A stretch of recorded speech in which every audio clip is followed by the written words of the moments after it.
Actio personalis moritum cum persona, a personal right of action dies with the person।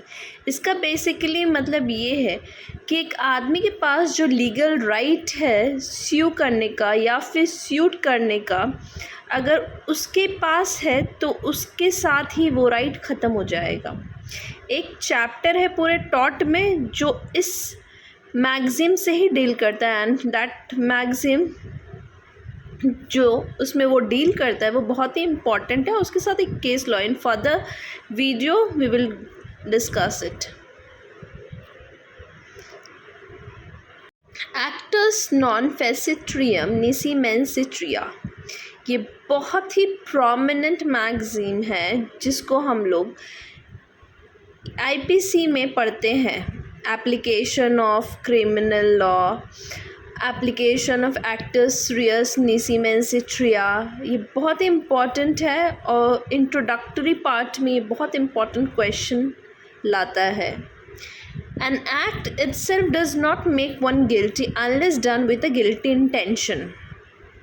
Suppose गलती से मेरे से एक आदमी को चोट लग गया, दो उसको चोट लगा मेरे से, बट यहाँ पे मेरा इंटेंशन नहीं था उसको मारने का, तो जो भी सज़ा मुझे मिलेगी वो मेरे इंटेंशन को मद्देनज़र रखते हुए मिलेगी।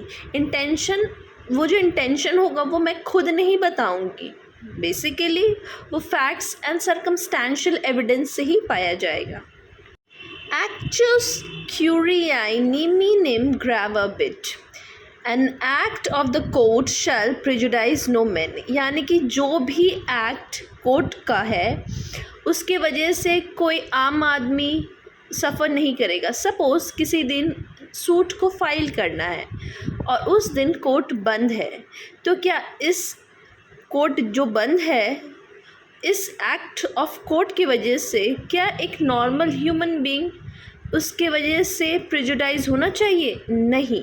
क्यों नहीं होना चाहिए? क्योंकि ये एक्ट ऑफ कोर्ट है जिसकी वजह से एक नॉर्मल ह्यूमन बीइंग सफ़र नहीं करेगा।